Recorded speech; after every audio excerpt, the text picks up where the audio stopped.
between PCA to web server.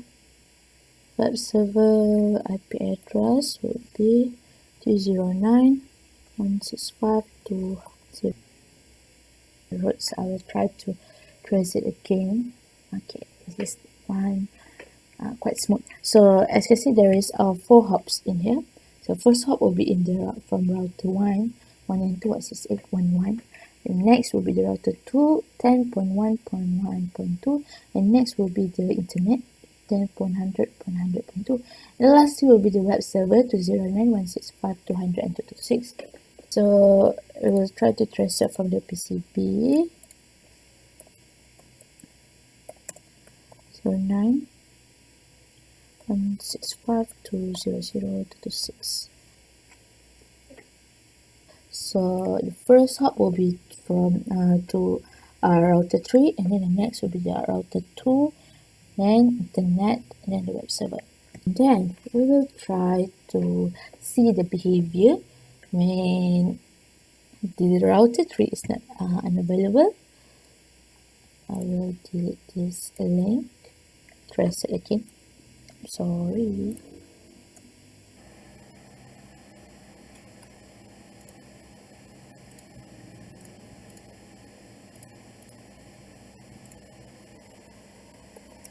From PCB to the 65200 to the web server.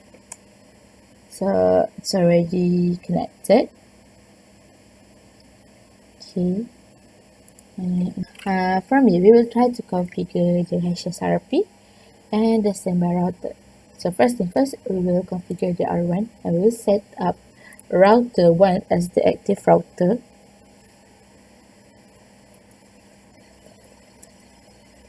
So getting into the interface giga 00, giga 01. We will use the command standby version 2. We have to state on what version we want to use, and then we will use the command standby 1. 1 is the type of group, so in these cases the router 1 and the router 3 will be in the group 1 using the IP address of virtual IP address, which is 192.168.1254. Sorry, this shouldn't be an address. Okay, so it is configuring it. Okay, and then we will set up the priority, which is we are using the command standby 1, priority 150. The default will be 100, but we'll put a little bit higher because we want it to be the active router. Okay, to ensure the credibility of the router 1 as the active router even after it already unavailable, we will use the command standby 1 preempt. Okay, settle with the configuration SRP on router 1. We will configure for Hsrp for router 3. Enable configure terminal. So and then we will set up this using command standby version 2. We want to state on what kind of version it will use. We have to enter the interface first.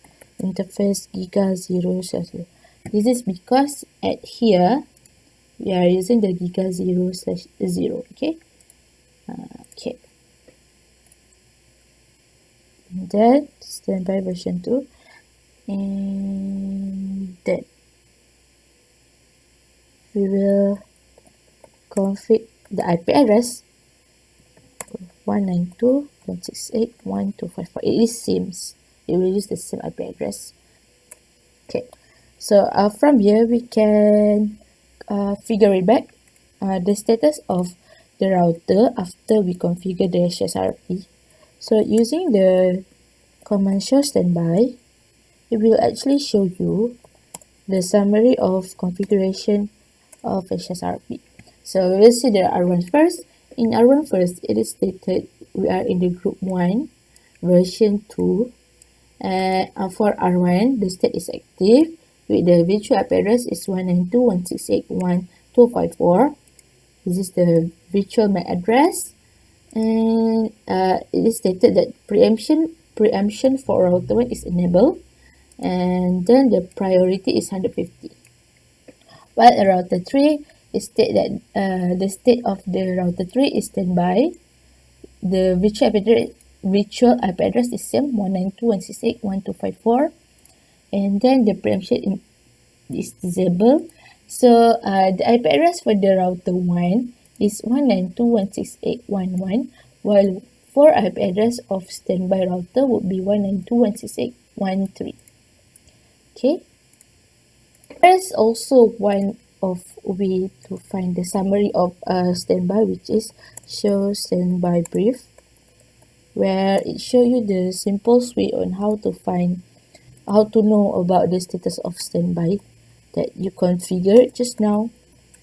So as you can see from here, it shows that for R1 the state is active, while for R3 the state is standby. For active router, it will show the IP address of standby. It is stated here, while in the standby router it will show the active router. Okay, and then I will configure the default gateway for the all of these PC and switches, where for this 254,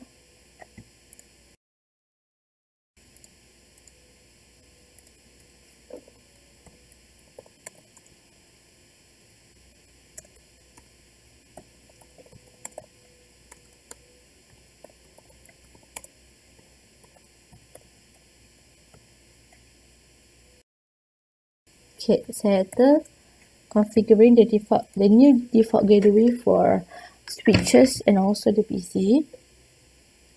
Okay, I will try to ping if whether the configuration is valid or success or not. So as you can see, it is success from PCA. Well, for PCB, also success. Check what happened if the router 1, the active router, is unavailable. So I will try to trace it first from PCB. Okay, as you can see, the port will be router 3, router 2, internet, and then web server. I will delete the router 1 and S1, and then I will try again to trace it from PCB toward web server. So as you can see, the request is timed out, but we can try to test it back. We just delete the link so it cannot trace for the first time of trace it after deleting the link between the R1 and S1. But as you can see in here, the trace route is successful even though the link is already deleted. I will try to configure it back, the connection between R1 and S1. Wait, we are waiting the link to green.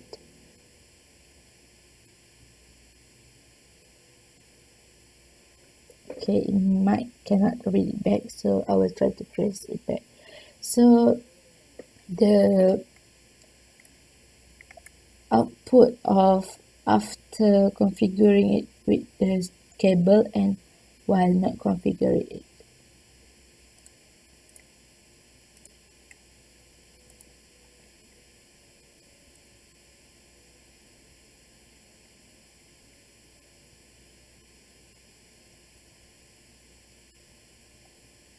Basically, if in PCA, as you can see, if the connection between R1 and S1 is not connected, the PCA will choose the path to router 3, and then to R2, and then to internet, and then to the web server. Okay. While for PCB, the tracing route when there is no linkage between R1 and S1. But as we configure it back, the connection between R1 and S1. This is the new tracing route where it used the route of R1 and then to router 2 and then internet and then to web server. So yeah, that's it. Thank you.